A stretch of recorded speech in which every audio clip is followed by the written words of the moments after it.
अगर आप पर कोई फाइनेंशियली डिपेंडेंट नहीं है तो क्या आपको टर्म प्लान लेना चाहिए? सवाल भेजने वाले ने लिखा है कि हम 5 लोगों का परिवार है, मैं, मेरे हस्बैंड, हमारी बेटी और इन लॉज। मैं और मेरे पति दोनों नौकरी करते हैं, हम दोनों के पास ऑफिस से हेल्थ इंश्योरेंस है, मेरे पति ने टर्म इंश्योरेंस भी लिया हुआ है क्योंकि परिवार उन पर फाइनेंशियली डिपेंडेंट है। लेकिन मुझ पर कोई फाइनेंशियल डिपेंडेंसी नहीं है, मेरी उम्र 30 साल है और मुझे समझ नहीं आ रहा है कि क्या मुझे भी टर्म इंश्योरेंस लेना चाहिए या फिर उतना ही पैसा जो प्रीमियम का है उसे इन्वेस्ट करना ज्यादा फायदेमंद होगा।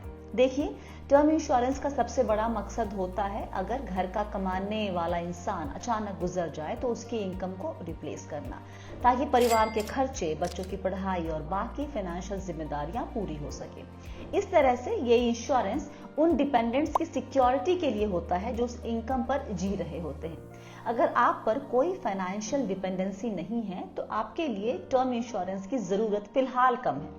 ये एक सीधा सा जवाब है। दूसरी सोच ये कहती है कि भले ही अभी आप पर डिपेंडेंसी ना हो, लेकिन कुछ हालात में टर्म इंश्योरेंस लेना समझदारी हो सकती है। वो हालात क्या हो सकते हैं? पहला, फ्यूचर डिपेंडेंसी।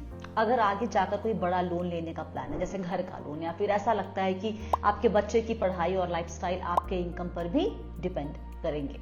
दूसरा, कम उम्र में सस्ता प्रीमियम लॉक करना। 30 साल की उम्र में प्रीमियम बहुत सस्ता होता है। अगर आप 10-15 साल के बाद इंश्योरेंस लेना चाहेंगे तो प्रीमियम कहीं ज्यादा होगा। तीसरा, इक्वल रिस्पॉन्सिबिलिटी।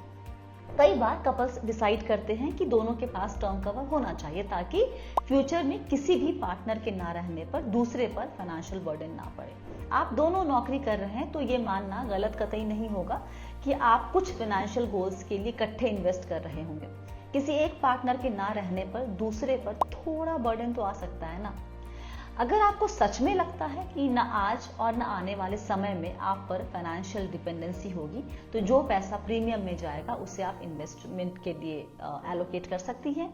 एसआईपी कर लीजिए, पीपीएफ कर लीजिए, या फिर कहीं पर भी जहां आपको ठीक लगता है। बहुत सारे ऑप्शन है जहां पर आप लॉन्ग टर्म में वेल्थ बना सकती हैं। ये वेल्थ आपके रिटायरमेंट, बच्चे की पढ़ाई या किसी बड़े फाइनेंशियल गोल में काम आएगी। मुझे लगता है कि एक प्रैक्टिकल बैलेंस बनाना ठीक होगा। आपकी उम्र में 1 करोड़ का कवर लेने का सालाना प्रीमियम लगभग 8 से 15 हजार के बीच में होगा, यानी ये बहुत बड़ा खर्च नहीं है।